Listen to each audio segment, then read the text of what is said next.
I feel like I should have said that. Please don't end. Please don't end.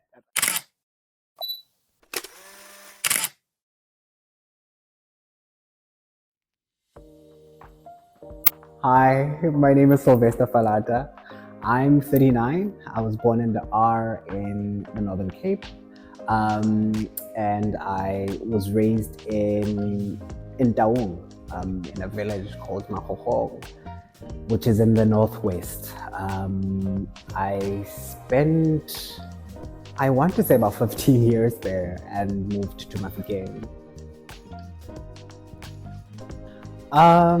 I've always been curious, and I'm grateful that I had parents that created a safe environment for me to just kind of express myself and explore. There used to be a stationery store that sold like art kits when I was in primary school, and so it would be a subscription where every week you either get like a paint tube, you get a paintbrush. That was my first introduction into art and creating artwork. I must have been about 11 or so, and so I fell in love with art before the fashion.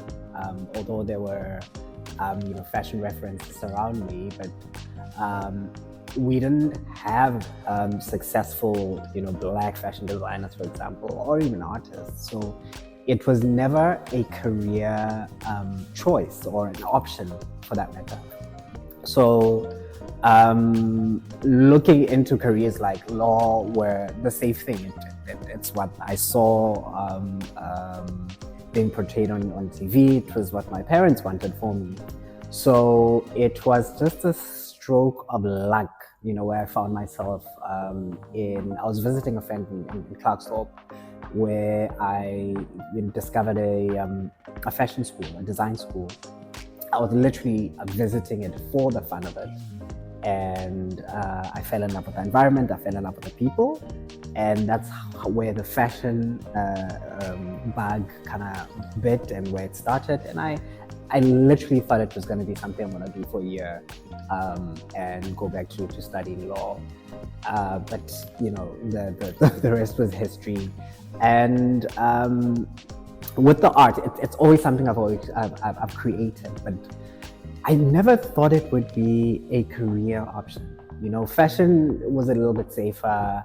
There was the bolder than beautiful, so there was a bit of a reference that one could at least try and emulate. There was a benchmark. So with the art, it's literally, I thought it's something I'm going to do for myself and just keep it at that. But like anyone who has a calling, doesn't matter what it is, you can't run away from it. So I studied fashion for 2 years at the Northwest School of Design in Clarksthorpe, but I got an internship which turned into a full-time job if I could finish my studies. I had entered a design competition called the Vukani Awards in 2005, and I made it as a finalist, and one of the judges was is a former international supermodel, Anna Gitana, who approached me and offered to mentor me. Now, Anna had worked for Valentino, for Chanel, Christian Dior. She's for me back then, it's like Naomi Campbell saying, I see talent in you, I see something in you, and I'd like to nurture that. I wasn't going to say no. Eventually, school was saying, you need to choose. I reached out to my parents. They trusted me with making a decision that was best for me. And I chose to stay in the job because I was learning so much, and I was working with different artists, different designers from across the continent, from across the world. We had when I joined, we had Eric Raisina, who had worked with Dior at the time, who was working with Christian Lacroix, and all these amazing French houses. So I was learning couture methods of making clothes and working with the finest fabrics from across the continent, like authentic African fabrics, mud cloths, bouvelin. And it was just a wealth of information that I could not say no to. So I never finished my design degree in the traditional sense, but I got so much more from being in an environment where I literally had my hands in there. So and maybe I'll go back at some point and finish it. I had 3 months left of my course. But it wasn't fair on other students who were showing up every day, and I get to be selective of when I show up. But I think it was a worthy sacrifice. I find inspiration from it's more from poetry. So I'm gonna go to Maya Angelou. Her work has been I'm gonna say the foundation of my art career. And I've never articulated I'm choking up because of just how much her work means to me and how it's changed the trajectory of my career, of my life. The first time it wasn't the first time, it was a rediscovery of her poem to our grandmothers, I come as one, but I stand as 10,000. I have goosebumps. It connected with me in ways that I'd never had words connect with me before. And so literally all my work, like it's the central theme for a lot of my work. All the other kind of series that I do are sponsored by I come as one, but I stand as 10,000. And for example, my most recent exhibition, which I did it was a solo exhibition in Cape Town, where the title for the series is Manyeloi Alisedi, Angels of Light. Same thing, where it's referencing I come as one, but I stand as 10,000. My go-to techniques, I enjoy cross-hatching. It's either I'll use a paintbrush, and one of the reasons why I enjoy it is visually it reminds me of the 10,000. So it's working with a lot of strokes. Now every single time, the repetition is a mirroring of the 10,000. And that's one of the ways that I find that I reference I come as one, but I stand as 10,000. The one thing that's motivated me to share my work, firstly, to create, before we even get to sharing, the one thing that's motivated me to create has been the desire to find my voice. And it's been an interesting journey because you go through an experience of knowing you want to say something, but you don't know what it is that you want to say. And then okay, this is what I want to say, but you don't know how you're going to say it. And when you get over that, is there space for it? Will it be received in a certain way? So those were the steps that really were the catalyst, like me, a little catalyst in the process and the journey of me saying, I want to create, I'm going to share my work, and I will create an audience for my work. Because I think we all, in one way or another, you create and you attract the people that will resonate with your work.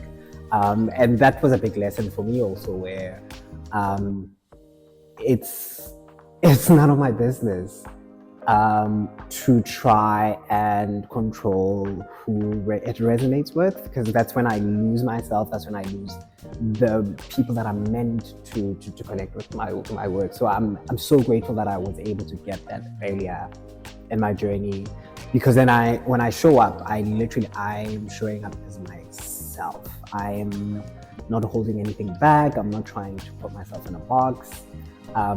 Someone is either going to resonate with it or they won't. But none of it has anything to do with me, and none of it is personal. One of my favorite South African artists is Nelson Magabo. I just love his work. I love what he's been able to create.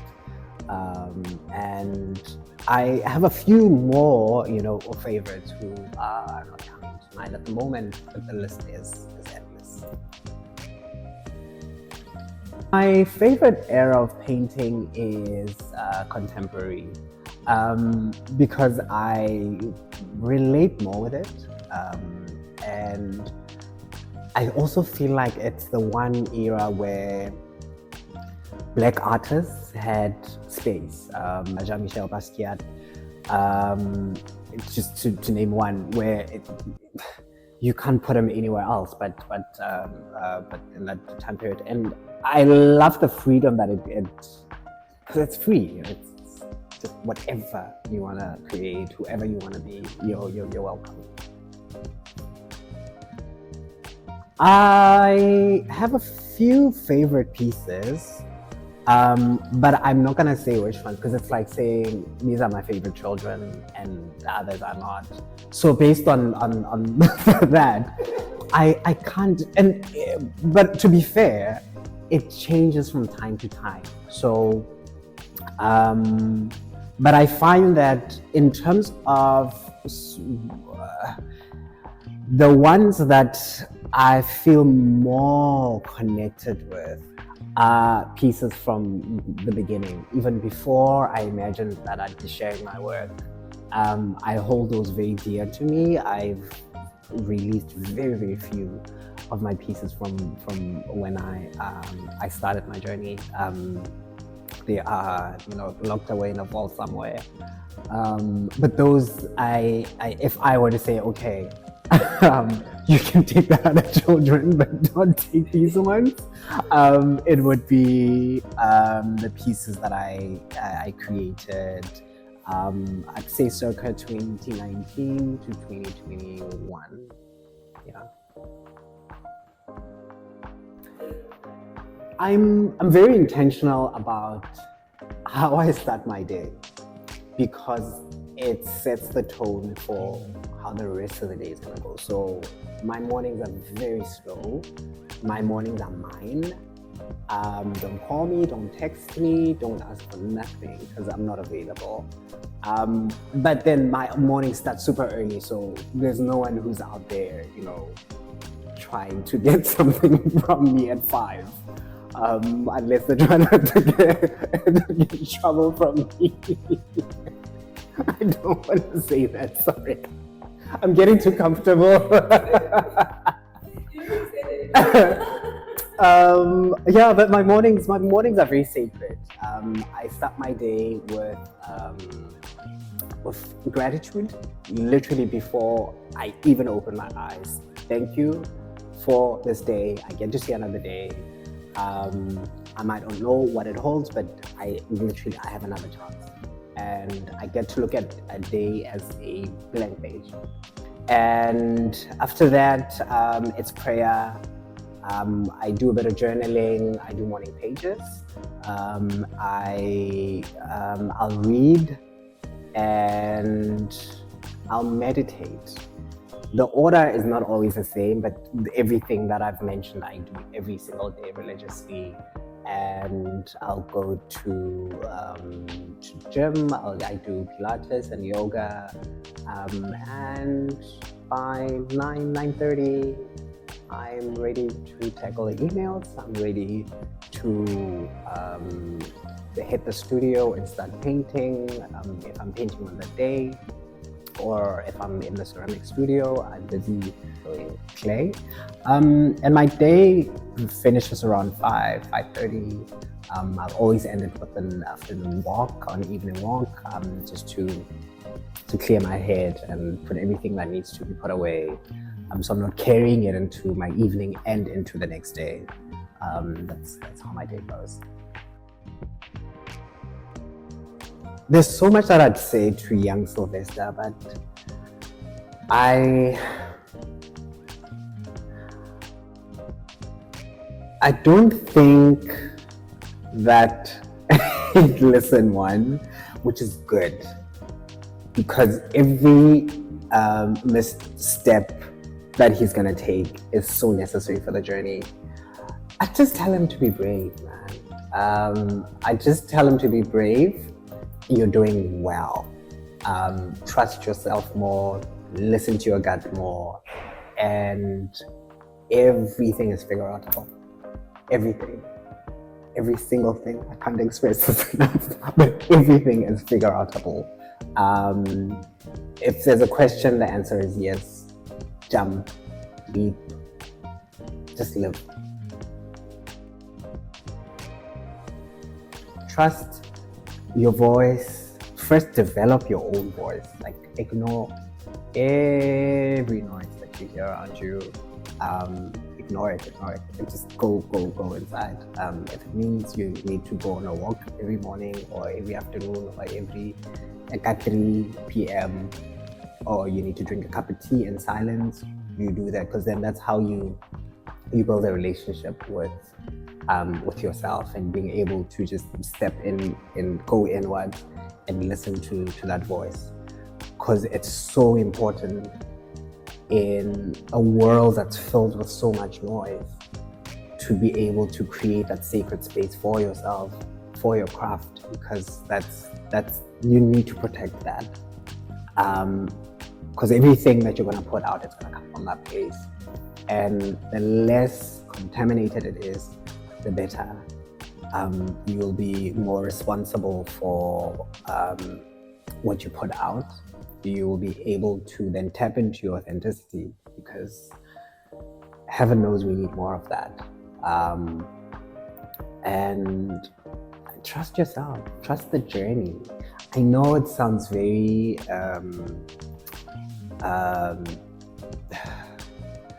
kitsch is not the word I'm looking for, but it's been said so many times, like, trust yourself, trust the journey. But really, and keep showing up every day, keep showing up every single day. Eventually you make progress, one foot in front of the other, one step at a time. It's not always easy, but we're always making progress, but you have to move. I'm actually playing around with some ideas around how to kind of bring the two worlds together, the fashion and the art. I've been able to do it with the ceramics, and the next phase or the next step is exploring it through fashion and seeing how that will turn out. And I'm excited about that. Yeah, I'm excited about that. I'm looking forward to seeing how impactful my work will be. Yes. Oh, Lord, you need to complete. It's